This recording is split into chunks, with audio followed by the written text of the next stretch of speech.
Tamires, eu sou aluna da professora Vilma Gava aqui em Campinas, do Laboratório de Biologia e Toxicologia da Reprodução e do Desenvolvimento. E hoje eu vou apresentar para vocês parte dos resultados do meu experimento de doutorado, que aqui eu intitulei como Desenvolvimento Reprodutivo Inicial, Cognitivo e Somático de Ratos Expostos em Útero a Betametasona. O parto prematuro é definido como o nascimento de um bebê vivo antes de se completar 37 semanas gestacionais, sendo que ele ainda pode ser classificado em 3 categorias: extremamente prematuro, prematuro e prematuro tardio.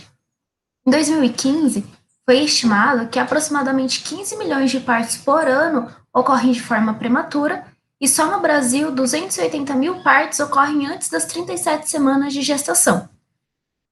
O parto prematuro é uma das principais causas de mortalidade neonatal devido à síndrome respiratória aguda, além de uma das maiores causas de morbidade e mortalidade infantil antes dos 5 anos de idade. Geralmente, ele é ocasionado por gravidez múltipla, ou seja, de gêmeos ou mais, por hipertensão e diabetes gestacional, idade materna avançada, infecções do trato geniturinário e também pela ruptura de membranas de forma prematura. O parto prematuro também é um fator que pode levar, na vida adulta do indivíduo que nasceu antes das 37 semanas, a doenças crônicas e síndrome metabólica, como, por exemplo, hipertensão e diabetes.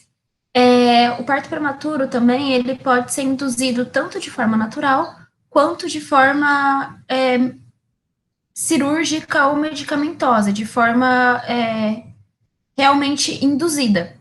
Então, quando a manutenção da gravidez oferece risco tanto à mãe quanto ao feto, o parto é induzido de forma medicamentosa pelo obstetra ou então por cesariana.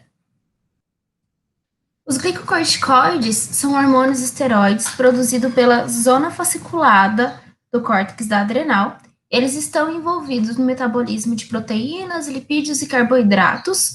E nos seres humanos, esses glicocorticoides endógenos são denominados de hidrocortisona ou cortisol, e em roedores eles são denominados como corticosterona. Por estarem envolvidos no metabolismo de proteínas, lipídios e carboidratos, esses hormônios também são denominados como hormônios do estresse, porque eles auxiliam na resposta de luta e fuga pela disponibilização de energia para o organismo pelo catabolismo desses nutrientes que eu citei anteriormente. Além disso, os glicocorticoides são fatores importantes na imunomodulação e na imunossupressão e também no desenvolvimento fetal, porque durante a gestação, mais precisamente ao final da gestação próximo ao parto, ocorre um pico de glicocorticoide na corrente sanguínea fetal, que vai levar à maturação final de órgãos e sistemas que vai preparar esse feto para a vida fora do útero. Devido às funções que os glicocorticoides possuem no organismo, foram desenvolvidos os glicocorticoides sintéticos, que são utilizados para terapia antinatal, terapia de reposição, como antialérgicos e também como anti-inflamatórios e imunomoduladores. Existem 2 tipos de receptores para glicocorticoides no organismo: os mineralocorticoides e os receptores para mineralocorticoides e os receptores para glicocorticoides. Os glicocorticoides conseguem se ligar a ambos, pois eles têm afinidade a ambos.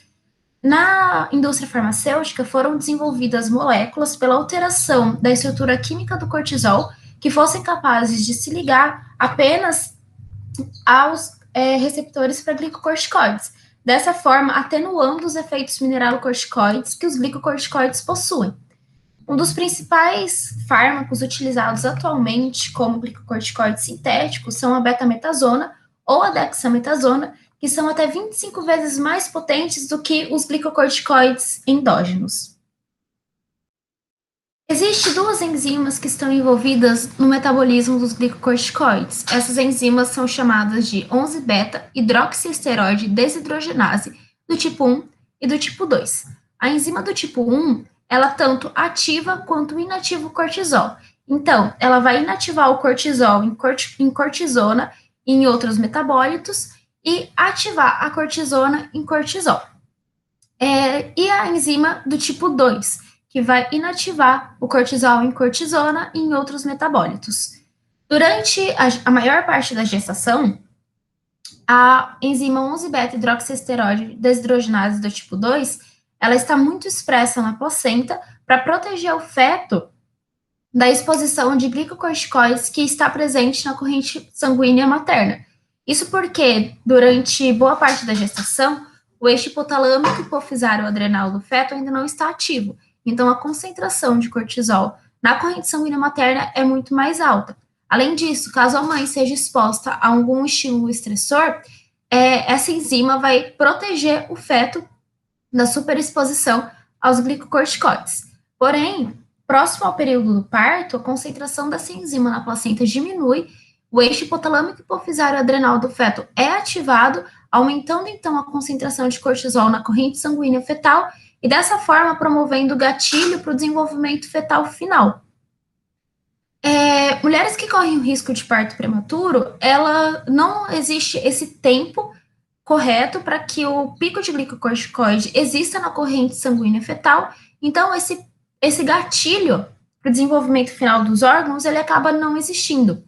Então, é necessário realizar a terapia antinatal, que é a terapia com glicocorticoides, que geralmente é realizada entre a 24ª e a 34ª semana de gestação, e com 2 fármacos de preferência, a betametasona e a dexametasona. A betametasona é aplicada em 2 doses de 12 miligramas a cada 24 horas e a dexametasona em 4 doses de 6 miligramas a cada 24 horas. A betametasona é o fármaco de escolha devido às suas maiores vantagens farmacológicas e por principalmente induzir muito mais a produção de surfactante e diminuir o risco de síndrome respiratória aguda, como já demonstrado na literatura. No entanto, a exposição a glicocorticoides ou a superexposição a glicocorticoides fora do tempo ou de forma exagerada pode promover supressão da adrenal materna e fetal. Isso é evidenciado pela menor resposta ao estresse após o nascimento e de mulheres que foram expostas a glicocorticoides. Além disso, pode ocasionar reprogramação fetal e também disfunção do eixo reprodutor, do eixo hipotalâmico hipofisário gonadal. Isso porque os glicocorticoides estão muito envolvidos com a inibição desse eixo nos 3 níveis que existem, tanto no hipotálamo, com a produção do hormônio liberador de gonadotrofina, o GnRH, quanto na hipófise, com os hormônios gonadotróficos, que são LH e FSH, tanto diretamente nas gônadas, inibindo tanto a produção dos gametas masculinos e femininos, quanto na produção de hormônios esteroides, como o estrógeno e progesterona. Além disso, existem muitos receptores para glicocorticoides no hipocampo. O hipocampo é uma área cerebral muito relacionada com o comportamento e com o desenvolvimento. Então, o excesso de glicocorticoides acaba levando a disfunções cerebrais e distúrbios no comportamento cognitivo, somático e emocional. Além disso, pode alterar também o comportamento sexual típico masculino, como já demonstrado por Piffer e colaboradores, que animais machos que foram expostos em útero à betametasona, quando colocados frente a machos e fêmeas num comportamento sexual, fizeram muito mais visitas a machos, e quando eles foram submetidos a comportamento sexual com animais machos, eles fizeram comportamento de lordose, que é típico feminino. Além disso, Borges e colaboradores, em trabalhos do nosso próprio laboratório, demonstraram que a exposição em útero à betametasona ocasiona disfunções testiculares, além de levar à diminuição da produção de testosterona. Portanto, os objetivos do meu trabalho são avaliar o desenvolvimento sexual, cognitivo e somático de ratos machos expostos em útero à betametasona e dos descendentes desses animais, ou seja, geração F2. Aqui eu trago para vocês o desenho experimental do meu trabalho e eu vou apresentar apenas os dados de desenvolvimento inicial dos animais, apenas a geração F1. Eu acasalei ratos machos e fêmeas nunca expostos a nenhum tipo de tratamento antes. O dia gestacional 1 foi definido a partir da presença de espermatozoides em esfregaço vaginal, e nos dias gestacionais 12, 13, 18 e 19, eu apliquei uma injeção por forma intramuscular de 0,1 miligramas por quilograma de betametasona nas fêmeas, que estavam sendo mantidas em gaiolas separadas individualmente. O dia pós-natal 0 foi considerado o dia de nascimento dos filhotes, e no dia pós-natal 1, eu comecei a avaliar a distância no genital, o peso dos animais, além da avaliação do desenvolvimento somático e cognitivo. A partir do dia pós-natal 30, eu avaliei a instalação da puberdade, tanto da prole masculina quanto feminina. Então, no peso corpóreo, eu avaliei tanto a evolução quanto o ganho de peso e o peso final de machos e fêmeas, e também a geração F0, a distância no genital, e na avaliação do desenvolvimento pós-natal, eu avaliei o desenvolvimento somático, com o descolamento do pavilhão auditivo, surgimento de pelos, ruptura dos incisivos, abertura dos olhos e descida testicular, e no desenvolvimento cognitivo, eu avaliei o endireitamento postural, a esquiva ao abismo, geotaxia negativa e reflexo palmar. Na instalação da puberdade, em machos, eu avaliei a retração do prepúcio, e quando essa aconteceu de forma total, eu classifiquei como separação prepucial total, e nas fêmeas eu avaliei a abertura vaginal e o primeiro estro. Aqui eu trago algumas fotos para exemplificar os marcos do desenvolvimento cognitivo e somático. Aqui o descolamento do pavilhão auditivo. Quando os animais nascem, o pavilhão auditivo está colado no crânio e após alguns dias o pavilhão auditivo acaba descolando.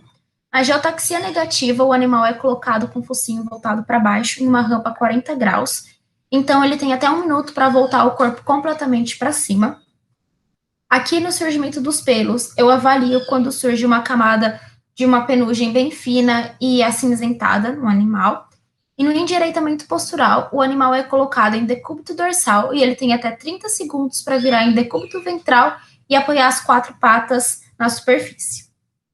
Então, quando eu avaliei o ganho de peso das fêmeas expostas à betametasona, as fêmeas prens, eu percebi que elas tiveram um menor ganho de peso. Isso pode ser explicado com base em dados da literatura, em que fêmeas expostas à dexametasona, elas tiveram um aumento de leptina. A leptina é um hormônio que controla o gasto energético e a ingestão alimentar, e ela é um hormônio anorexígeno. Então, muito provavelmente, ela diminui a ingestão alimentar. Eu não medi nem a leptina e nem a ingestão alimentar dos meus animais, mas isso pode ser uma explicação para a diminuição no ganho de peso. Quando eu avaliei o peso corpóreo da prole masculina e feminina dos animais expostos em útero à betametasona, eu notei um menor ganho de peso no dia pós-natal 1 e no dia pós-natal 7, que, com o passar do tempo, se regularizou entre os grupos experimentais. Isso pode ser devido à restrição de crescimento intrauterino, que é uma característica muito comum da exposição a glicocorticoides. Na distância no genital, eu não observei nenhuma diferença entre os grupos experimentais. Quando avaliado o desenvolvimento do desenvolvimento cognitivo e somático, eu observei que houve um atraso nesse desenvolvimento, evidenciado pelo atraso na abertura dos olhos, no aparecimento de pelos e na erupção de incisivos. Na geotaxia negativa, houve um atraso na realização desse parâmetro entre os machos, e para os animais fêmeas, a gente consegue ver o significado biológico de um P igual a 0,06, então, muito provavelmente isso significa que houve sim um atraso nesse desenvolvimento cognitivo. Isso pode ser devido ao que eu já citei anteriormente, em que existe receptores para glicocorticoides no hipocampo, que a exposição a glicocorticoides pode levar a uma degeneração de neurônios nessa região e levar à perda neural, que se assemelha ao que ocorre durante o processo de envelhecimento. Quando avaliada a instalação da puberdade, eu notei que apenas as fêmeas tiveram um atraso na abertura vaginal, e isso pode ser muito provável por uma desregulação no eixo hipotalâmico hipofisário gonadal, que é algo típico da exposição exacerbada a glicocorticoides durante o período gestacional e também ao longo da vida. Em machos, eu observei uma diminuição do peso no período de instalação da puberdade, mas sem nenhum atraso na instalação da puberdade em si.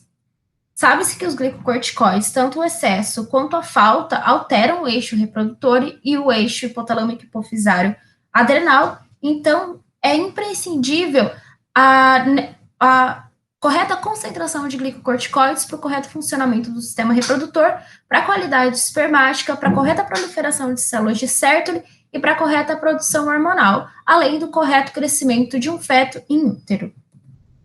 Portanto, é possível concluir que a exposição à betametasona levou a alterações metabólicas na geração F0, além de atraso no desenvolvimento cognitivo, somático e reprodutivo inicial em machos e fêmeas da geração F1.